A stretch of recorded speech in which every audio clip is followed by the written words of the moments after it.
non è nata per organizzare campagne elettorali, noi facciamo altro, la nostra attività si sviluppa su questioni di carattere sociale, di carattere culturale e così via. E però nella nostra azione e nel nostro pensiero pensiamo che le elezioni, anche in fondo si sente? Non si sente bene. Pensiamo che non vorrei che fischiasse. Pensiamo che le elezioni di domenica 25 febbraio siano importanti e che bisogna andare a votare. Ciascuno faccia la scelta che ritiene, ma bisogna andare a votare. Quindi io non aggiungo altro a queste semplici parole se non un'esortazione al Presidente Soru, che salutiamo, a Elisabeth, Adriano, alla coalizione sarda, a Vota Sardegna, l'esortazione affinché queste ultime 2 settimane, qualche giorno ancora di campagna elettorale siano spese per convincere con gli argomenti che voi avete ad andare a votare, perché questo lavoro non lo possono fare le altre 2 coalizioni, non lo può certo fare con credibilità la coalizione che ha amministrato la Sardegna e l'amministrazione uscente, ma non lo può fare neanche la coalizione che rappresenta la minoranza del Consiglio regionale uscente. Non voglio aggiungere altro, però anche il lavoro di opposizione andrebbe svolto fuori dalle aule, dai corridoi, dalle mura dei palazzi, e questo in questi ultimi 5 anni è mancato. Ecco perché questa esortazione ci viene, e lo dico anche a nome dei soci, delle compagne, dei compagni e degli amici dell'Associazione Terra Battuta, affinché voi queste ultime 2 campagne elettorali le sviluppiate anche in questa direzione, portare la gente a votare. E la coalizione sarda questo ha la credibilità di poterlo fare. Il microfono quindi funziona, là in fondo si sente molto bene, grazie ancora, saluti a tutti, buon lavoro, e cedo questo affare ad Adriano Sollai.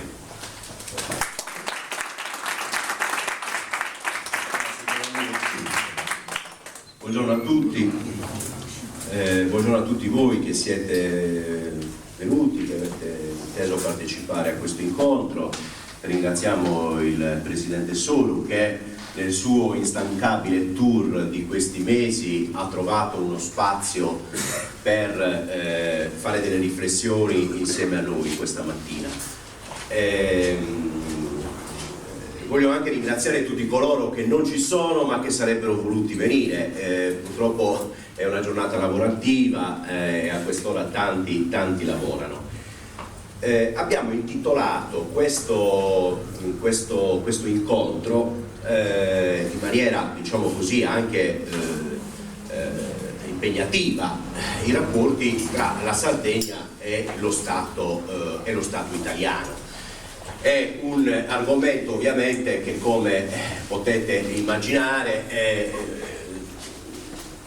particolarmente complesso, che va a toccare tutta una serie di questioni anche storiche, da un certo punto di vista però anche attualissime.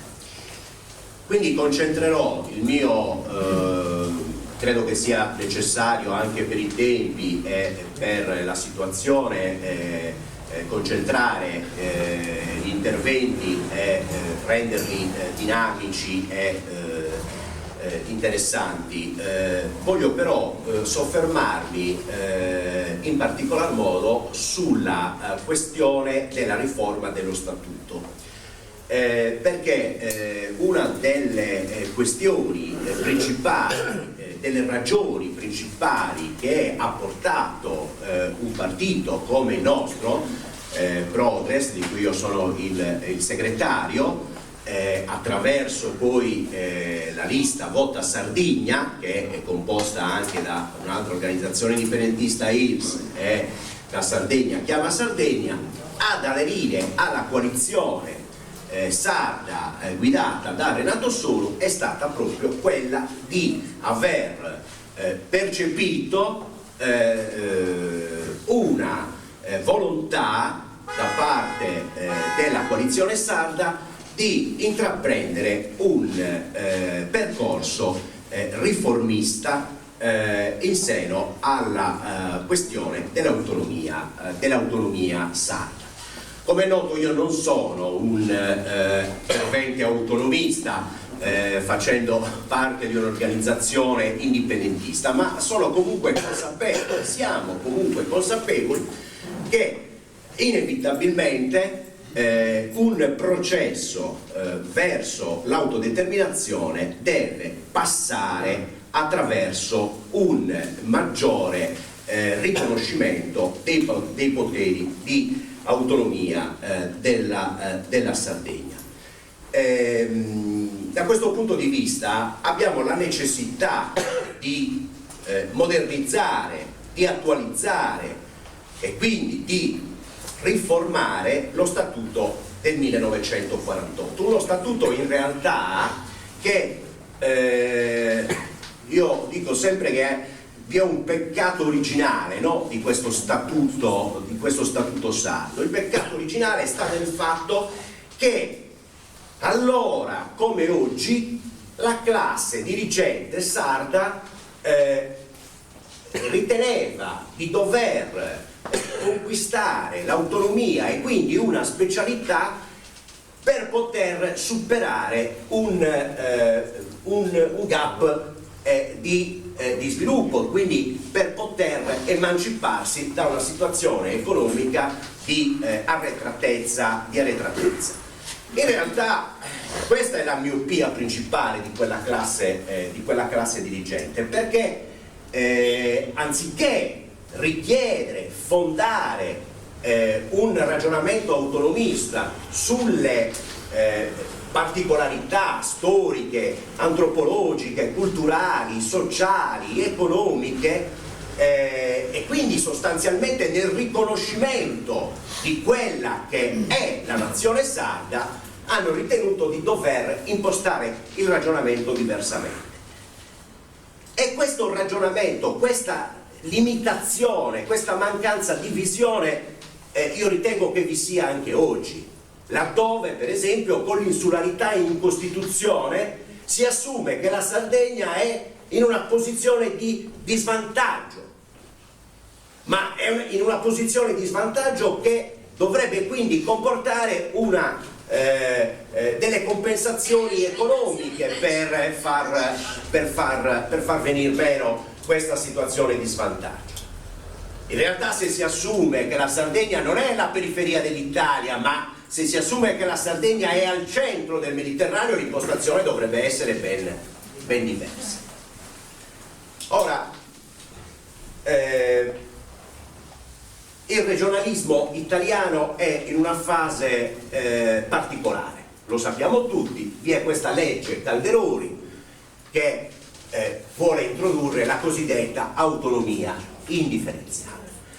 L'autonomia indifferenziata è un problema serio perché mina le basi mina le basi il sistema delineato delle regioni ad autonomia speciale e in particolare è un vulnus nei confronti dell'autonomia della Sardegna. Come è noto, noi per poter riformare il nostro statuto abbiamo necessità di una legge costituzionale, mentre la legge Calderoli dell'autonomia differenziata prevede invece degli accordi tra le regioni ordinarie e lo Stato per poi diciamo di approvare dei decreti legislativi. Ora, questo è un problema serio perché sostanzialmente le regioni più forti, anche dal punto di vista economico, avranno certamente una forza contrattuale maggiore, che potrebbe portare le regioni ordinarie ad avere sostanzialmente maggiori poteri rispetto anche alle regioni ad autonomia speciale, in particolar modo rispetto anche alla Sardegna. Quindi si scardina completamente questo impianto. Ora, io, per essere breve, perché veramente non voglio annoiarvi, però vi sono delle situazioni in cui si può intervenire da subito in quella che noi abbiamo definito anche una possibile legislatura costituente, e cioè nei prossimi 5 anni, per intervenire sullo Statuto. Io mi limito a fare alcuni suggerimenti sulla base anche di quelle che sono, che sono le prerogative di altre regioni a statuto speciale. Intanto si parla sempre dell'attuazione, no? Lo statuto sardo in realtà non è stato attuato come si dovrebbe. Ecco, questo è uno dei problemi principali, perché la disciplina delle norme di attuazione dello statuto è ora disciplinata dall'articolo 56, che sostanzialmente prevede un'intesa nell'ambito di una commissione paritetica Stato-Regione, che successivamente deve essere recepita mediante appositi decreti legislativi, e questo a prescindere dal fatto che si tratti di materie di competenza esclusiva, concorrente o integrativa della Regione. Ecco, da questo punto di vista noi riteniamo che possa superarsi questo meccanismo attraverso il sistema della legge statutaria, sul modello dell'articolo 15 dello Statuto, che potrebbe appunto contenere delle norme di attuazione dello Statuto su tutte le materie dove non incide la potestà legislativa esclusiva dello Stato. Ecco, è proprio sulla legge statutaria che nel 2007, nella legislatura, durante quindi la prima giunta, il primo governo Solu, prevedeva tutta una serie di meccanismi che noi riteniamo sia necessario riprendere. Poi lo sappiamo, quella legge statutaria non fu sostanzialmente promulgata, ci fu un pasticcio, oserei dire, sulla questione della promulgazione in seguito al referendum confermativo, eccetera. Questo comporta che la Sardegna adesso ha una sola legge statutaria, che è quella numero 1 del 2013, che regola il procedimento elettorale. Oltretutto qui si aprirebbe tutto un discorso relativamente alla legge elettorale, che oggi non è la sede, ma sulla quale noi ci siamo impegnati molto per una sua modifica, quantomeno per un abbassamento delle soglie di sbarramento, perché riteniamo che la legge elettorale, e chiudo subito la parentesi, così come impostata in questo momento, sia una legge contro l'autonomia sarda, e sia una legge contro l'autonomia sarda perché nel favorire l'aggregazione attraverso 2 poli tiene fuori tutte quelle istanze che storicamente in Sardegna sono presenti, e questo tra l'altro è una delle ragioni per le quali vi è sicuramente un forte astensionismo, oserei dire attivo, cioè di persone che non vanno a votare perché non si sentono rappresentati dai 2 poli. Tra l'altro questa è la ragione per la quale noi riteniamo che lo spazio politico che si è conquistata la coalizione sarda possa essere invece l'occasione per incentivare anche al voto in questa tornata elettorale. Quindi è necessario sicuramente, aprire ad approvare una nuova legge statutaria organica per stabilire modalità di funzionamento degli organi di governo e per introdurre una normativa attuativa e di dettaglio dell'istituto referendario, fondamentale ovviamente per l'attuazione della democrazia diretta in Sardegna, e per riproporre la consulta regionale di garanzia, che sostanzialmente sarebbe la nostra Corte Costituzionale.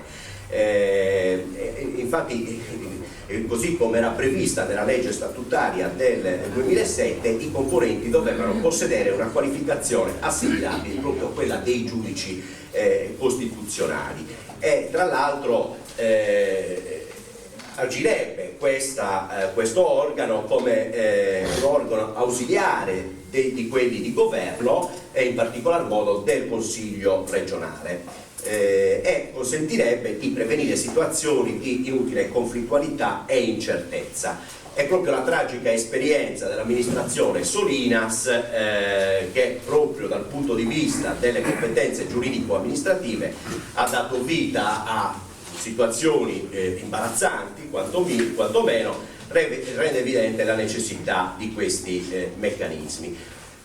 Faccio un excursus veloce perché su delle questioni che secondo noi sono fondamentali da introdurre nello Statuto Sardo. La questione intanto che è molto cara a noi indipendentisti è quello della lingua e della cultura. Noi sappiamo che nello Statuto Sardo non è data alcuna, non è menzionata la lingua sarda, è del tutto ignorata, e gode la lingua sarda di un livello, diciamo così, di tutela soltanto dal punto di vista della legislazione ordinaria. Situazione ben diversa invece in Valle d'Aosta e in Trentino Alto Adige. Se ci dovessimo riferire all'esempio della Valle d'Aosta, tenete conto che la lingua francese nello statuto della Valle d'Aosta è parificata a quella italiana anche come ore di insegnamento, e prevede l'assunzione preferenziale nelle amministrazioni pubbliche di soggetti bilingui. Quindi questo è certamente dare dignità statutaria e quindi costituzionale alla lingua italiana, che in questo momento non è degnamente messa in risalto. Dal punto di vista poi della cultura, sempre nell'ambito quindi culturale, lo Statuto Sardo si limita da una legislazione esclusiva soltanto a musei e biblioteche di enti locali. Anche qua, se andiamo a vedere gli esempi di altre regioni a statuto speciale, per esempio in Trentino Alto Adige la potestà legislativa si estende a tutti gli usi e costumi locali, alle istituzioni culturali, quindi accademie, istituti, musei, biblioteche, e alle manifestazioni artistiche, culturali ed educative.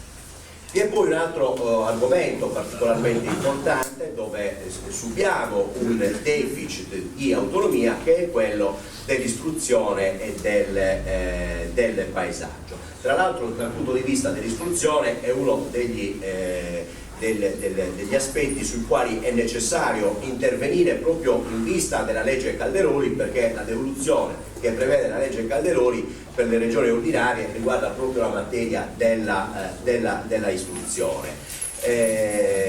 Noi sappiamo che lo Statuto Sardo, la Sardegna ha una potestà di emanare norme soltanto integrative rispetto a quelle statali, mentre Sicilia, il Trentino Alto Adige e anche il Friuli Venezia Giulia hanno una potestà legislativa concorrente. Poi, per quanto riguarda la tutela del paesaggio, anche qua la tutela e la conservazione del patrimonio storico, artistico e culturale, la posizione della Sardegna è certamente una posizione sfavorevole, e la tutela del proprio paesaggio è del tutto sottomessa a quelle che sono le varie sovrintendenze italiane. Vi è un argomento particolarmente interessante che io credo che possa essere anche questo oggetto di ricontrattazione con lo Stato, e cioè la questione fiscale. Se noi vediamo la situazione della Sicilia, dove sostanzialmente tutti i tributi incassati nella regione, tranne alcune eccezioni ovviamente, spettano alla regione stessa, ecco, è decisamente diverso il sistema della fiscalità previsto per l'autonomia sarda. Ma c'è ancora una cosa ancora più importante, cioè quelle imprese, quelle industrie che operano in Sicilia sono tenute a sostanzialmente devolvere una quota a parte degli incassi, insomma, che vengono percepiti negli stabilimenti, devono essere pagate in Sicilia. Ecco, io ho fatto questo breve excursus che spero non sia stato particolarmente noioso, però voglio dire, ci sono tutta una serie di spazi entro i quali nella cornice del regionalismo attuale italiano la Sardegna può inserirsi per avere maggiori prerogative, quantomeno alla pari di quelle che sono le altre regioni a statuto speciale. Ripeto, per noi indipendentisti è una fase di passaggio, ci rendiamo anche conto che siamo in ritardo rispetto a questo passaggio che sarebbe dovuto avvenire precedentemente. È una fase di passaggio affinché la Sardegna possa veramente intraprendere un percorso verso l'autodeterminazione, che significa anche un percorso verso un maggior benessere economico, sociale, culturale, per poter così arrivare al riconoscimento di quella che noi auspichiamo, e cioè della sovranità del popolo sardo sulla Sardegna.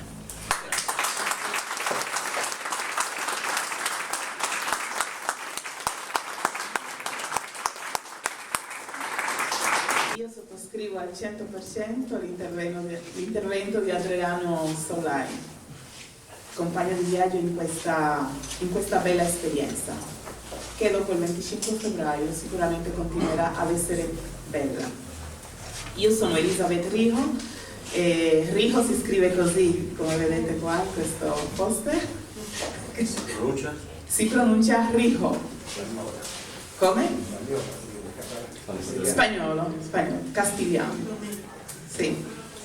Io vengo dalla Repubblica Dominicana e sono in Sardegna da 22 anni. E quindi me la concedete la cittadinanza sarda? Sì. Bene. Perché in questo percorso, in questo viaggio, insieme a Renato Soru verso la presidenza della Regione Sardegna? Perché io ci credo in tutto quello che ha appena detto Adriano Solai. Io sono nata indipendente e vivrò sempre da una persona indipendente, persona, paese che decide della propria sorte. Io sono cresciuta così. Poi magari un giorno vi la racconterò, oggi non c'è il tempo.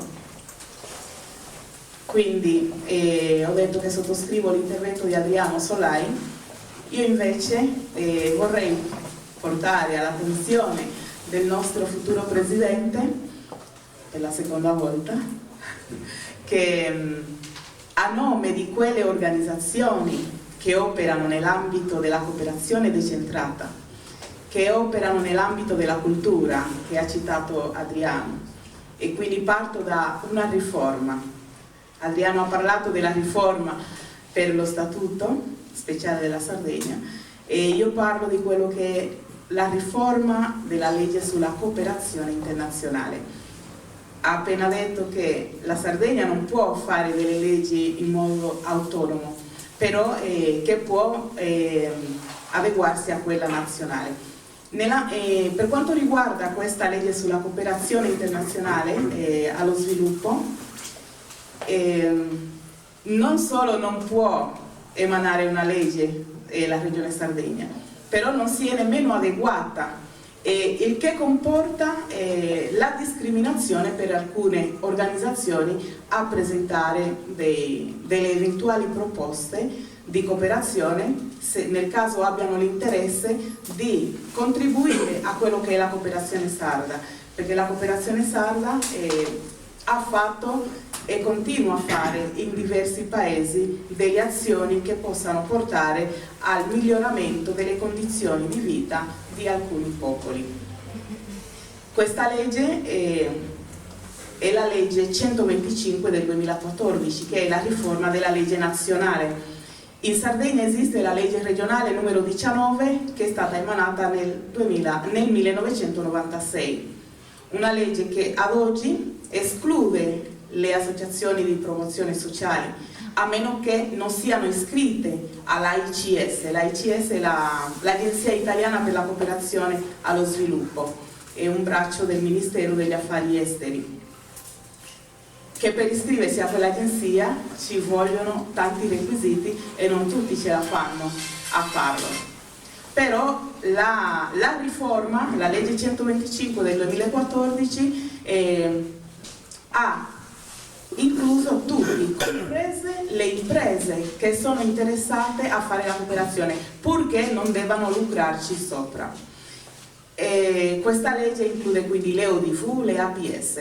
Ad oggi la Regione Sardegna possono partecipare soltanto le ODV, perché le ODV, che vuol dire organizzazioni di volontariato, puro volontariato, queste possono partecipare, le APS no, o le vecchie ONG che... Come? Le APS sono le associazioni di promozione sociale e culturale. Queste non possono partecipare se non sono iscritti all'AICS. Il che comporta spesso, nemmeno come partner, non possono nemmeno essere partner di un progetto di cooperazione se è fatto sotto la legge 19 della Regione Sardegna. E questa è una parte. Quindi bisogna lavorarci. Esisteva a livello regionale un tavolo della cooperazione internazionale che si occupava di questo, attraverso il quale si poteva anche interloquire con gli operatori del settore sul territorio. Questo tavolo non esiste più, già dal 2015 non esiste più questo tavolo, e quindi ad oggi il bando è in mano alla Presidenza. Alla Presidenza non abbiamo interlocutori, okay.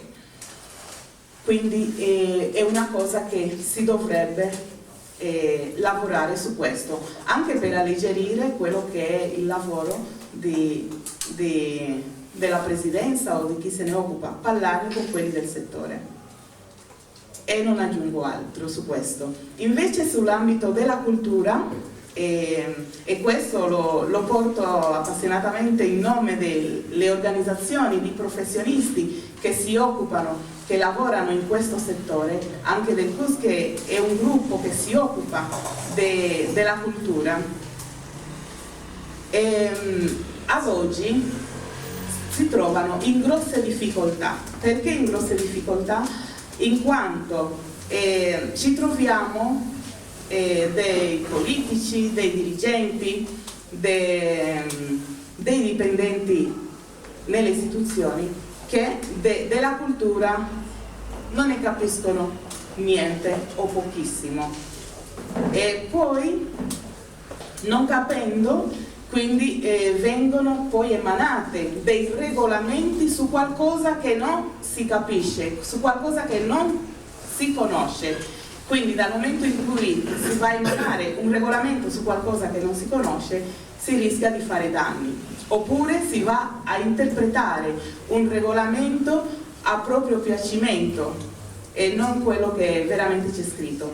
Quindi si ritiene che le persone, i politici e le persone che sono preposti ad accogliere le istanze della cultura, la cultura che oggi è proprio è allo sbaraglio, perché di cultura se ne parla e se ne fa ben poco, e quindi dovrebbero collaborare, ascoltare chi nel settore si occupa di questo, perché se non partiamo dalla cultura, si dice che una cultura si cambia con un'altra cultura. Cominciamo o cominciano ad ascoltare, a collaborare con chi se ne occupa del settore prima di emanare o di interpretare delle regole, per far sì che il lavoro possa essere più snello. perché spesso succede che si presentano delle istanze, quelli che sono più umili chiamano a chi ha presentato l'istanza per chiedere delucidazioni, per capire come può andare avanti. Quelli che invece non sono umili, cosa fanno? Si inventano qualcosa, perché non si vogliono abbassare, voglio dire, al livello di chi, secondo loro, di chi ha presentato tale istanza, per dire guarda, io non ho capito, facciamolo insieme e vediamo come possiamo fare. No.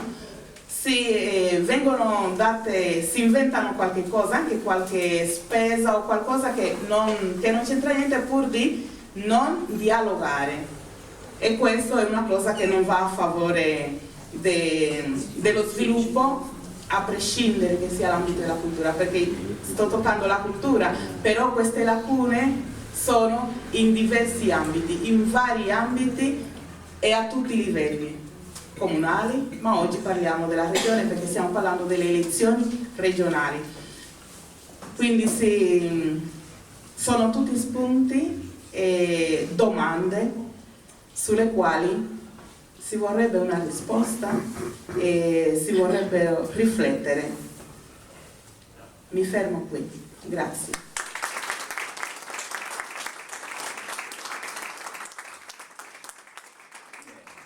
Prima che intervenga il Presidente può farlo, altrimenti diamo la parola a Renato.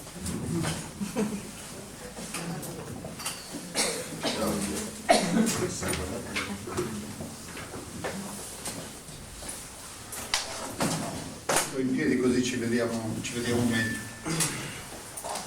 Intanto grazie ad Adriano e a Ricco e a tutti quelli che hanno contribuito a organizzare questa riunione bella di mattina.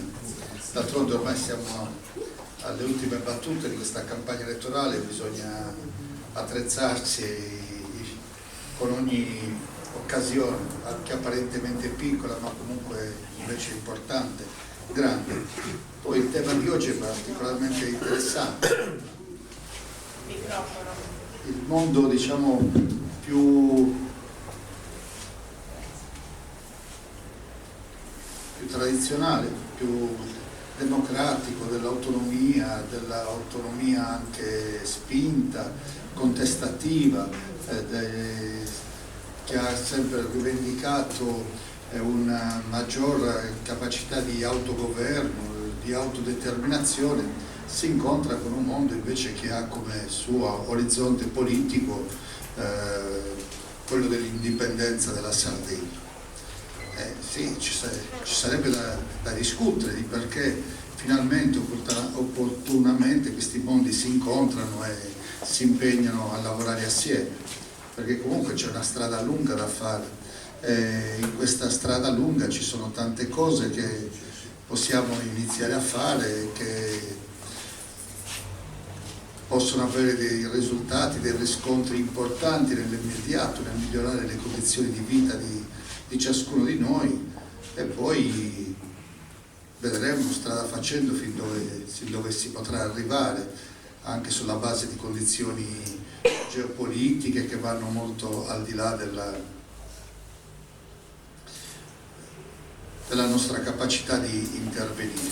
Quindi io sono molto contento di quello che è successo, di questa capacità finalmente di stare insieme e lavorare per un progetto comune che ha comunque un orizzonte lungo, un orizzonte importante, di far fare un passo in avanti importante, rilevante a questa regione. E infatti abbiamo iniziato parlando delle due leggi fondamentali, dello Statuto e della legge statutaria. Lo Statuto, come sapete, è la nostra carta fondamentale, va negoziata con lo Stato. Per essere modificata ha bisogno di un processo legislativo sufficientemente pesante. Ci può essere una proposta del nostro Consiglio regionale portata all'attenzione delle Camere, hanno bisogno di 2 passaggi, quindi di essere approvate 2 volte in ogni Camera. ed è appunto un patto con lo Stato. Può essere che noi proponiamo una proposta avanzata di autonomia, di autogoverno, di autodeterminazione, e può essere che questa nostra proposta non vada accettata e quindi possa essere anche modificata dallo Stato. Nel passato abbiamo avuto l'esperienza di riscrivere l'articolo 8 dello Statuto, che è quello sulle entrate, la parte fiscale, la parte estremamente rilevante perché è quella che ci garantisce, seppure in maniera diversa rispetto ad altre regioni, ci garantisce le entrate che poi ci permettono di scrivere il nostro bilancio e di vivere, di svolgere le politiche che la regione si pone in mente di fare. Il nostro statuto è del 1948 ed è naturalmente la fotografia di quegli anni lì. Parla di una regione totalmente diversa, quasi irriconoscibile rispetto a come è descritta dai poteri che venivano assegnati alla regione. Parla essenzialmente di agricoltura, di pesca, di miniere, di sale, di polizia locale, delle campagne, parla di ferrovie locali, di trasporto pubblico locale.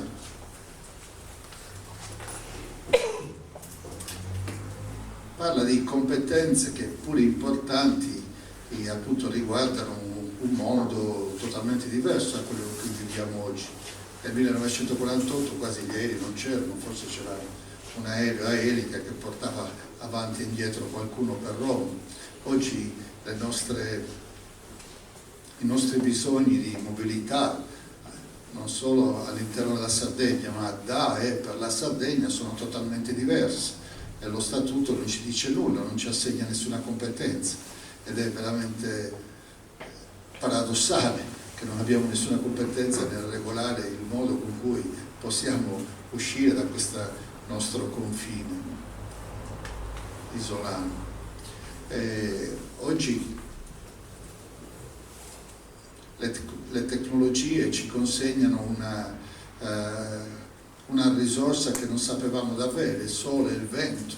Oggi sono al centro della transizione energetica e quindi della produzione di energia pulita che vogliamo che nel prossimo futuro sia l'unica fonte di energia utilizzabile. L'abbandono dei combustibili fossili, come sappiamo, che ha un orizzonte ormai vicinissimo, nel peggiore delle ipotesi a 25 anni, nel 2050, secondo gli ultimi accordi del COP di qualche mese fa. Ma abbiamo dei traguardi prima, addirittura 2025 che non verranno rispettati, 2030, 2035, insomma c'è una transizione che pone al centro delle fonti energetiche che sono ben presenti in questa regione e che saranno sempre più sfruttabili perché l'avanzamento tecnologico nell'efficienza delle turbine o nell'efficienza di un pannello fotovoltaico o delle tecnologie un pochino diverse del cosiddetto solare termico, sempre però utilizzando i raggi del sole, ci permettono già oggi di vedere una Sardegna capace di vivere della propria produzione e persino di esportarla.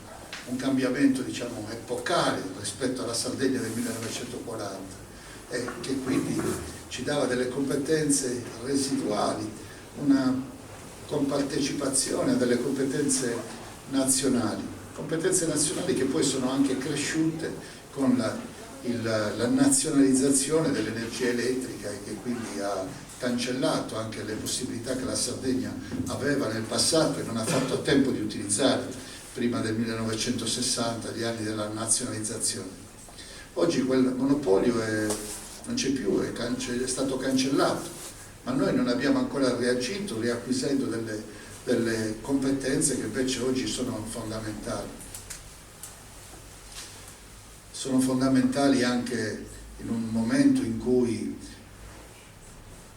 l'attenzione per l'ambiente sotto molti aspetti, sotto molti punti di vista, la cosiddetta transizione verde, è l'obbligo anche dell'impegno di tutti i territori, le regioni, i popoli d'Europa di cambiare il loro stile di vita, avere maggiore attenzione all'efficientamento energetico, alla qualità dell'acqua, alla qualità dell'aria, insomma ci responsabilizza, ci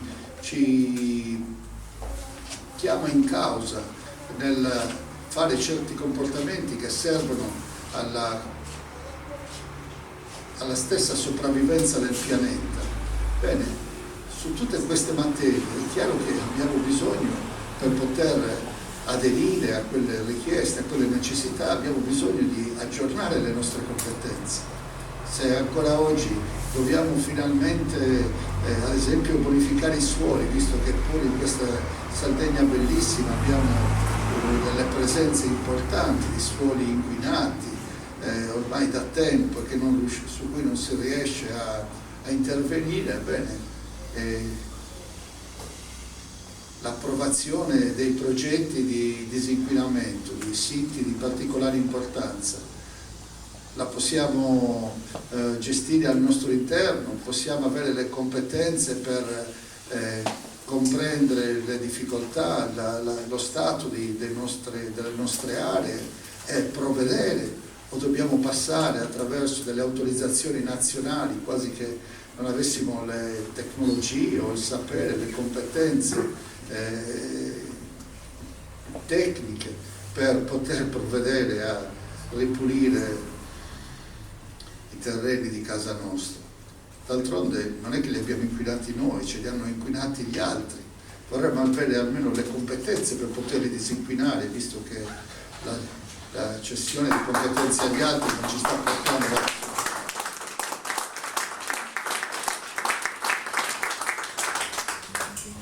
Quindi il nostro statuto, il patto con lo Stato sicuramente va riscritto.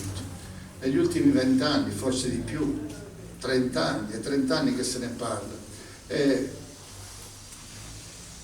la politica sarda, la società sarda che ha dibattuto non di che cosa scrivere, ma di come scriverlo e su chi lo dovesse scrivere questo nuovo statuto. Se lo doveva scrivere il Consiglio regionale, se lo debba scrivere una nuova assemblea costituente, che non c'è stata nemmeno nel passato, se si può scrivere invece, magari chiedendo il contributo, la partecipazione, la rappresentanza più ampia della società sarda, quindi sindacati, organizzazioni dei datori di lavoro, organizzazioni del mondo del volontariato, di promozione sociale. Insomma, rappresentanze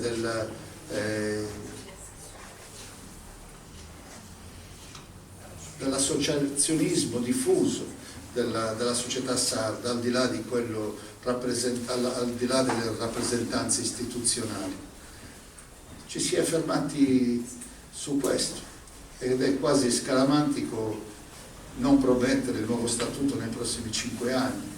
Però un punto di partenza ci sarebbe, esiste persino una legge già approvata in Consiglio, è stata approvata negli anni della nostra Giunta, fu un compromesso che diceva va bene, non facciamo un'assemblea costituente, ma facciamo un'assemblea statutaria, e cioè un gruppo di 50-60 persone rappresentativo proprio della società, della partecipazione democratica, che potesse non scrivere uno statuto, perché comunque c'è bisogno anche del sostegno, delle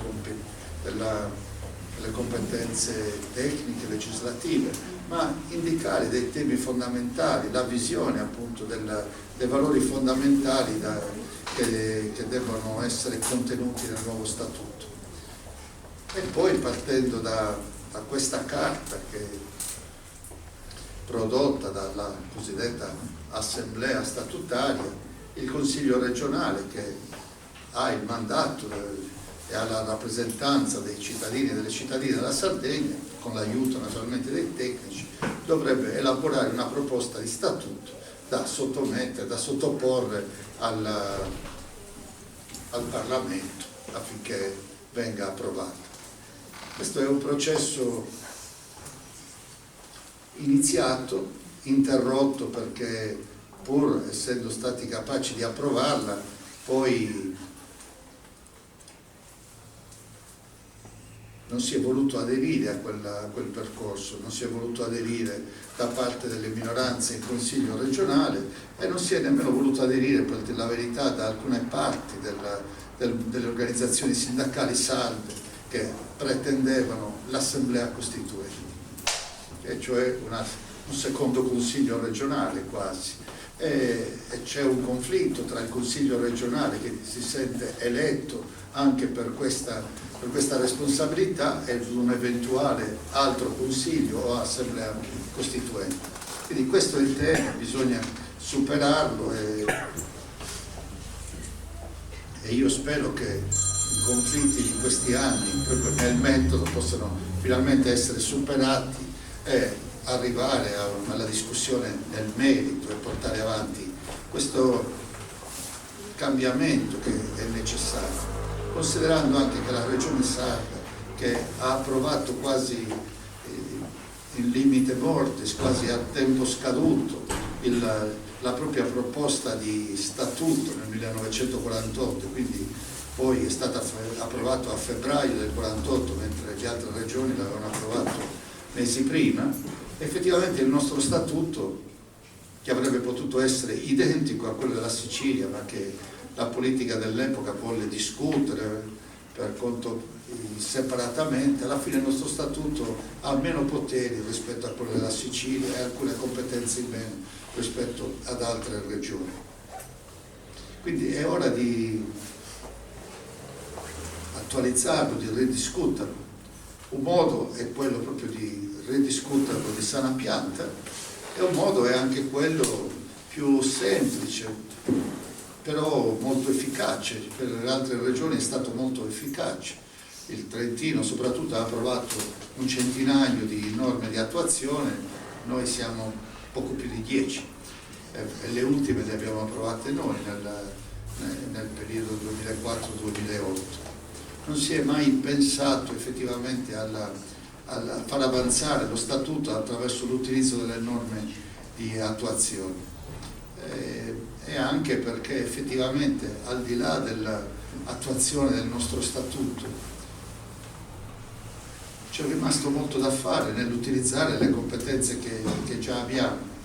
Diciamoci la verità, io nel 2004, in quegli anni lì, nel richiedere anche nuovi poteri, dicevo che la sanità in Sardegna, che è gestita essenzialmente dalla regione, nella sanità possiamo fare come vogliamo, a parte alcuni limiti che sono il rispetto dei livelli essenziali di assistenza e anche alcuni limiti nel disegno della rete ospedaliera, ma per il resto è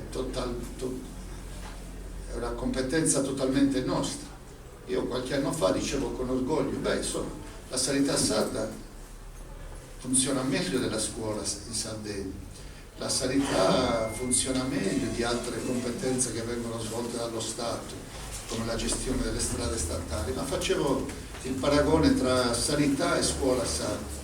Oggi noi sappiamo che la scuola funziona male, ma abbiamo ancora l'orgoglio o la capacità di dire che la sanità funziona meglio della scuola.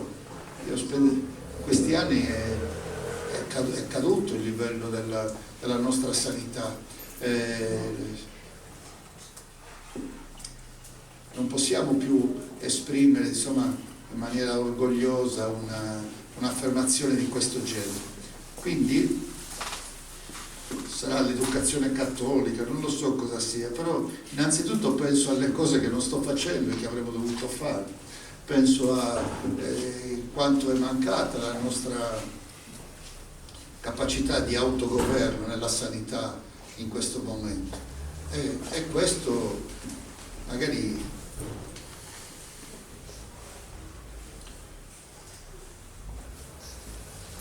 ci fa rallentare anche nel percorso di richiedere maggiore autonomia, maggiori competenze.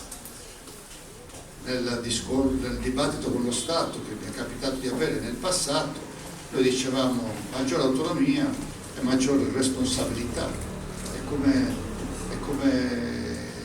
nella vita, quando siamo diventati adulti, anche nelle nostre case, chiedevamo più autonomia, ma i genitori ci chiedevano anche più responsabilità, non che lo Stato sia il nostro genitore, ma dobbiamo portare richieste di maggiore autonomia, maggiore autogoverno e prenderci anche maggiori responsabilità, altrimenti è un discorso zoppo, monco, che non va da nessuna parte. Sono riuscito a far cadere il bicchiere, non fa niente. Quindi le norme di attuazione possono essere, rispetto a un percorso lungo di riscrittura dello Statuto, comunque un modus operandi molto concreto e molto immediato. Noi oggi sicuramente abbiamo bisogno immediatamente di una norma di attuazione sulle nostre competenze in tema di energia elettrica, in tema di trasporti DAE per la Sardegna, in tema di scuole, in tema di gestione dei beni culturali. Queste sono le prime 4 che mi vengono in mente, anche in alcuni aspetti in materia ambientale. Questi 4 punti devono essere risolti immediatamente, perché ci sono le urgenze che sappiamo nella scuola, nell'energia, nei trasporti, e anche nell'opportunità di creare migliori occasioni di lavoro e anche una migliore qualità di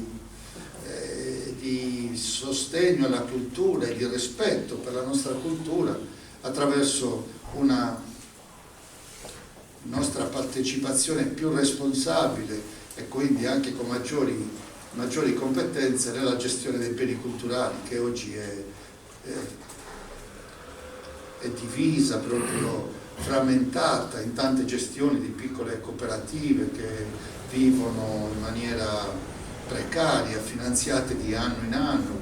Durante l'anno non sanno se saranno finanziate anche l'anno successivo, e c'è gente che da 20 anni che lavora in questo modo. Quindi queste competenze vanno assolutamente portate a casa, anche se soprattutto per avere gli strumenti idonei a portare avanti il programma di crescita, di sviluppo della nostra regione che abbiamo proposto agli elettori, che stiamo cercando di spiegare, e che quindi vede la possibilità di crescita, di creare posti di lavoro, di creare condizioni di vita migliori attraverso i temi dell'ambiente, dell'energia, della scuola innanzitutto, dell'uso delle tecnologie, della transizione digitale, e alcune competenze ulteriori su un tema estremamente interessante come quello della partecipazione democratica. Ne ha parlato lei direttamente. Quindi questo confronto con lo Stato è estremamente interessante, ricco dal punto di vista culturale, ma ricco anche di conseguenze concrete per la nostra regione, e va affrontato con forza, con impegno, nel momento in cui al contrario la nostra specialità è minacciata dal disegno di legge Calderoli, che in qualche modo stravolge le cose, e cioè non è più il riconoscimento della autonomia, di una maggior possibilità di autogovernarci, autodeterminarci, non più sulla base di motivi storici, culturali, linguistici, geografici, ma semplicemente sulla base della capacità economica. Ho più soldi, posso gestirmi più facilmente la scuola e la gestisco io. Ho più soldi, mi porto a casa la responsabilità del trasporto aereo, come sta iniziando a fare il Friuli. Ho più soldi e sempre più acquisisco una capacità statutaria nella mia regione. Infatti, secondo molti, questo nome apparentemente innocuo dell'autonomia differenziata, un nome sul quale in tanti possono riconoscersi, tant'è che anche il PD, e la grande colpa che io do al Partito Democratico e ai presidenti della regione, anche come Bonaccini, che sono stati promotori, che hanno di fatto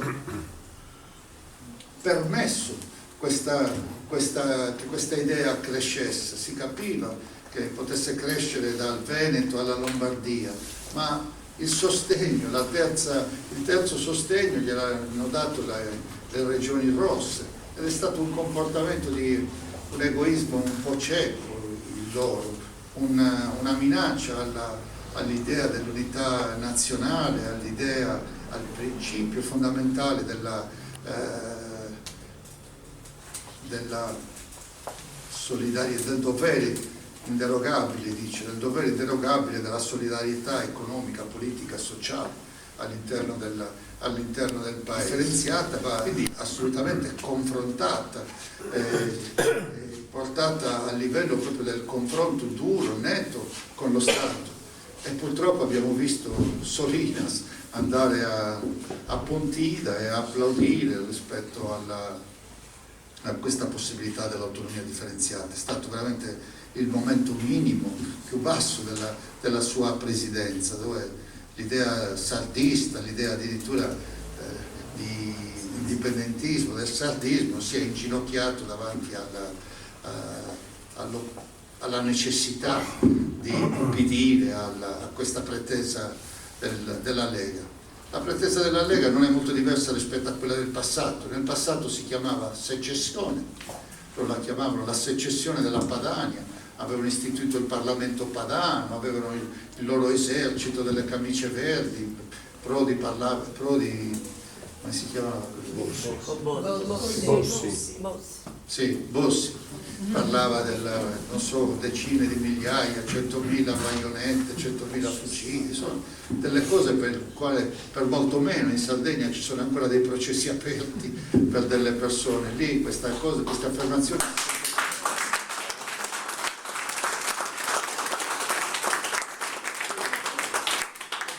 una cosa che mi ha sempre colpito, questa cosa lì hanno fatto delle affermazioni importanti, enormi, non è successo nulla. Qui siamo ancora veramente a processi aperti, credo 18 anni fa, qualcosa di questo genere, per molto, ma molto meno. Prima la chiamavano secessione, poi l'hanno chiamato federalismo fiscale qualche anno fa, adesso lo chiamano autonomia differenziata, ma è sempre lo stesso progetto di dividere l'Italia tra ricchi e poveri e tra regioni più ricche e regioni più povere, appunto, e ognuno fare il proprio percorso.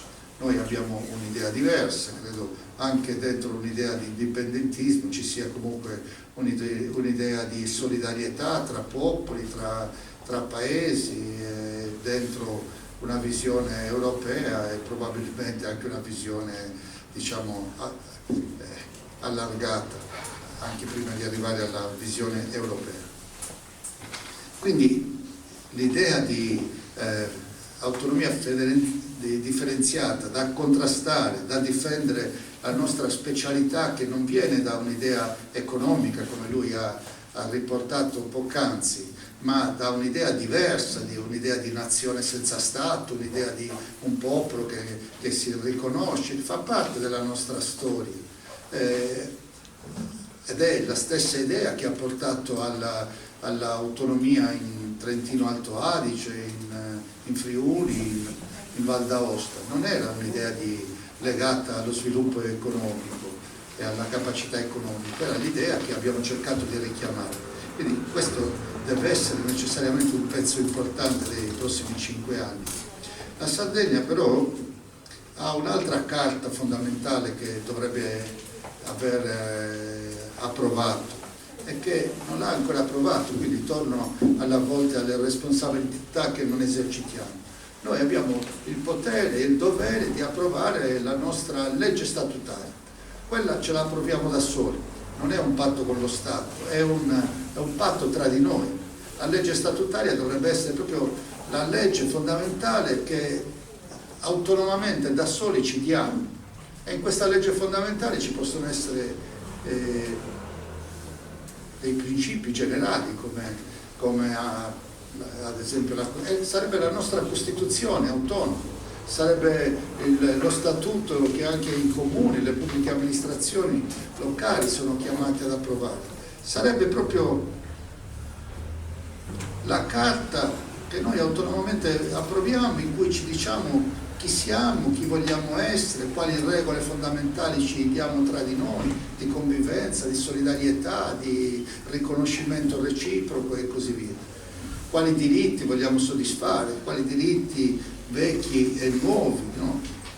Sull'acqua, sulla rete, adesso sull'energia elettrica. Ci sarebbero tante cose da scrivere come il nostro patto autonomo.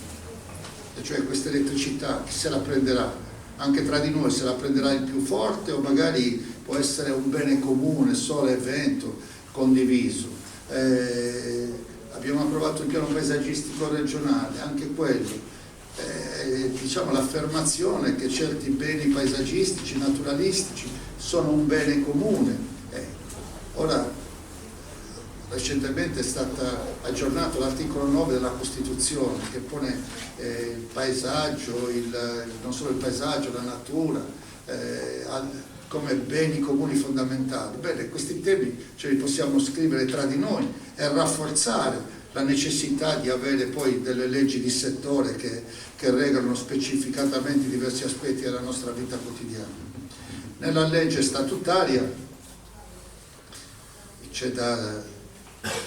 possiamo decidere autonomamente appunto quale forma di governo, l'elezione diretta del Presidente, sì o meno. Noi oggi la stiamo facendo perché non abbiamo legiferato e quindi ci stiamo adattati, stiamo utilizzando le leggi nazionali.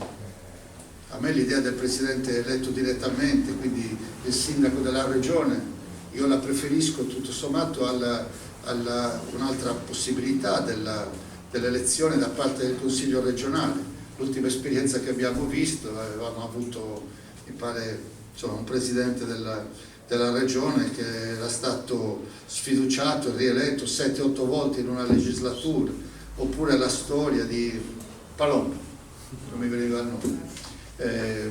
Oppure i governi precedenti, i presidenti della regione illustri che fanno parte anche della nostra piccola o grande storia regionale, ma presidenze di 12 mesi, di 14 mesi. Io ho sperimentato le difficoltà, ma in 12 mesi che cosa fai? No? Non fai nulla, ministri al massimo un po' la normalità, insomma, quindi non oso pensare come facessero, però dobbiamo decidere sulla forma di governo, sui poteri della Giunta e i poteri del Consiglio. Per esempio ho sentito parlare di regolamenti oggi, poco fa, mi pare, non qualcuno ne ha parlato di regolamenti, e in effetti a volte abbiamo delle leggi ma non abbiamo dei regolamenti di attuazione. Hai detto per esempio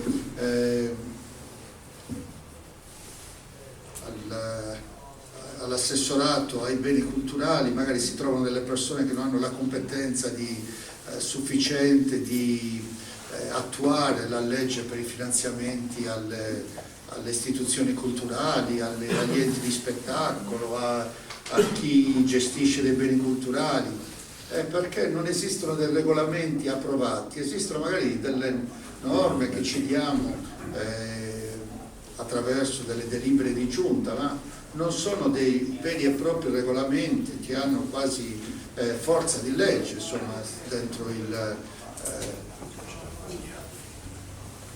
diversi livelli degli strumenti legislativi, normativi.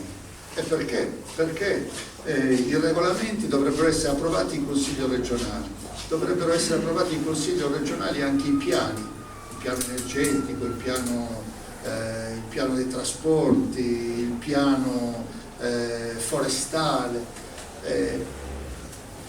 e naturalmente non c'è nemmeno un piano approvato in Consiglio regionale perché non fa parte, diciamo, del loro modo di lavorare, nemmeno della possibilità di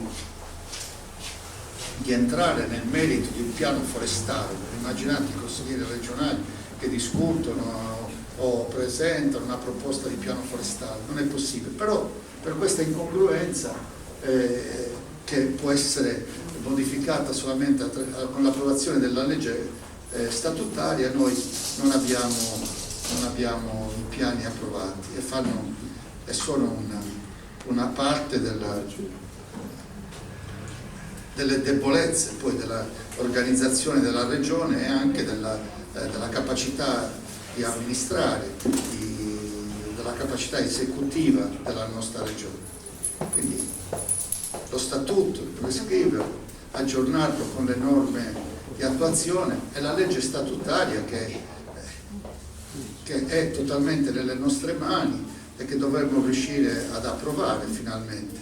C'è bisogno della partecipazione, della volontà non solo della maggioranza, ma un po' più ampia, perché altrimenti si ritorna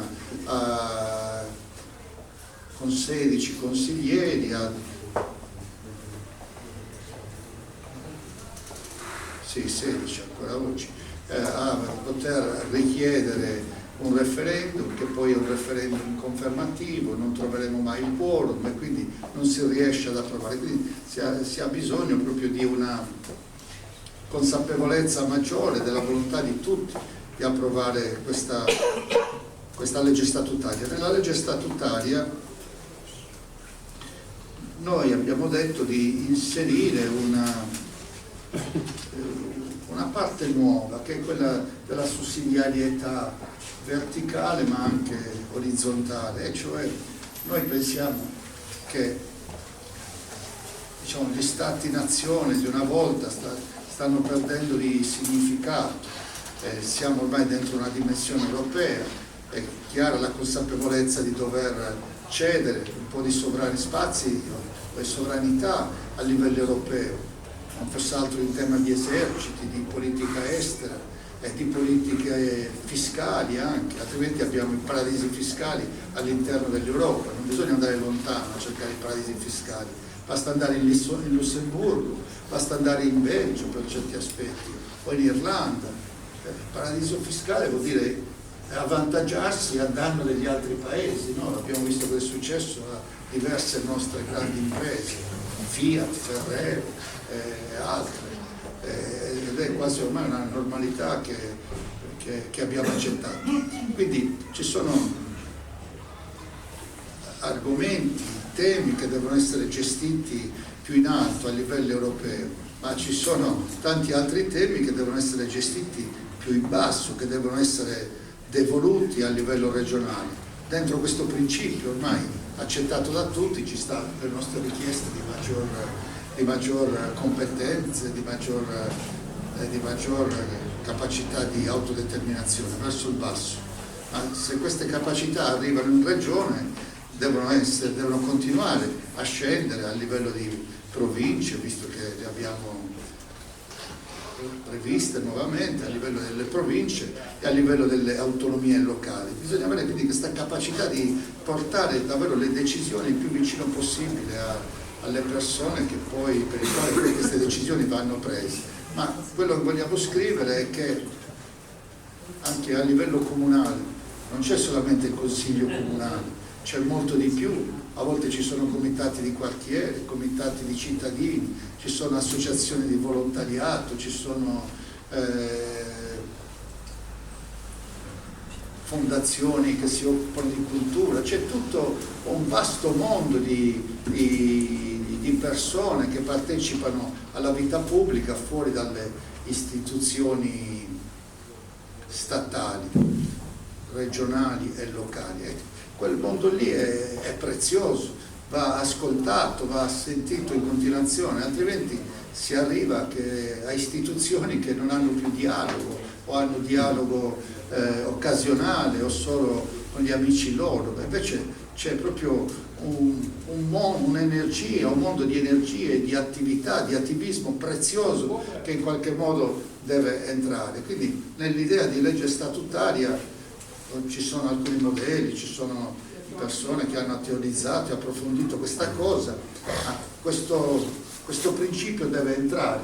Del resto il PNRR, i fondi europei famosi, insomma, ma quindi la politica europea più recente dice dovete spendere i soldi, dovete investire in queste 6 aree.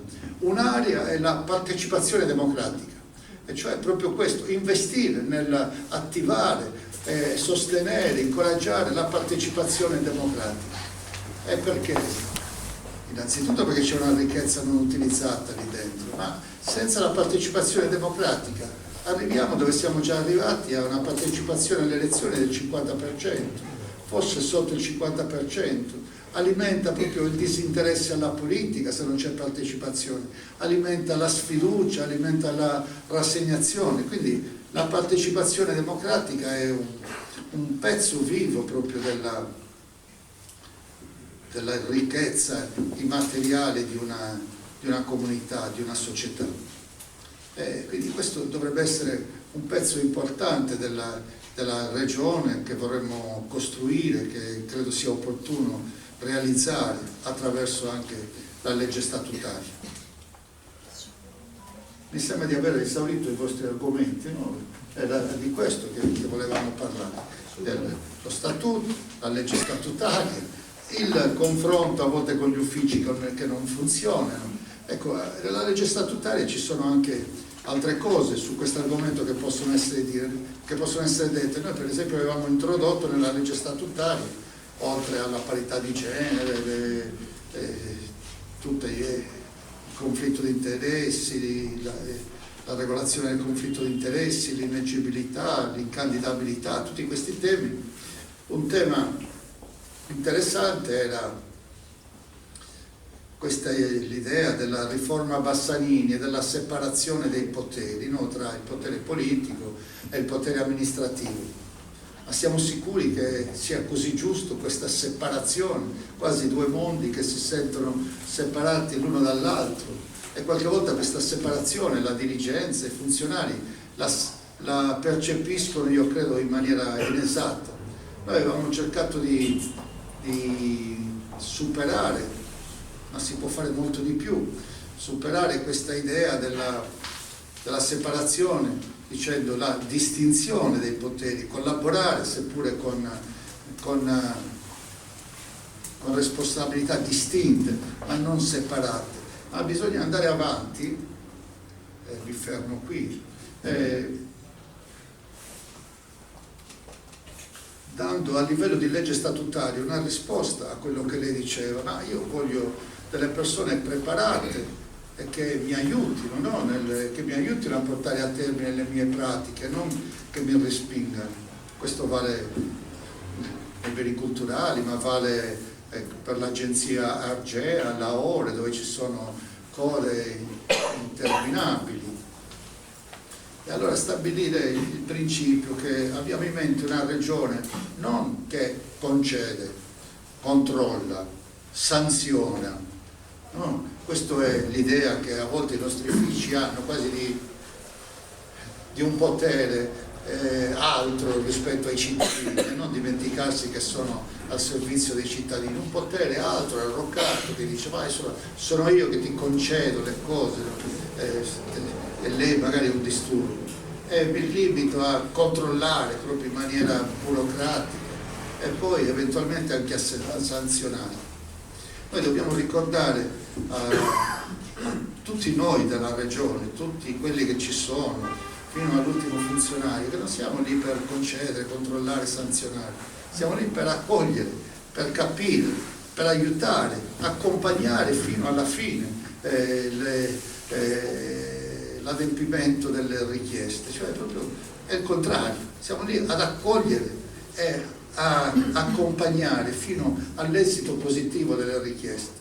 Stabilire nella legge statutaria questo principio aiuterebbe ogni funzionario, ogni dirigente a ricordarsi, perché è lì per accogliere, per accompagnare e portare fino all'esito positivo le richieste dei cittadini alla regione, e non sono lì per arroccarsi come un potere separato, quasi altro, che si autocompiace qualche volta di un controllo esagerato, ripetitivo, a volte ridondante ma anche contraddittorio, qualche volta non vede nemmeno l'ora di sanzionare invece che arrivare a un esito positivo. Quanta energia in più della nostra società si metterebbe in campo, no? Con l'aiuto di ogni funzionario della regione.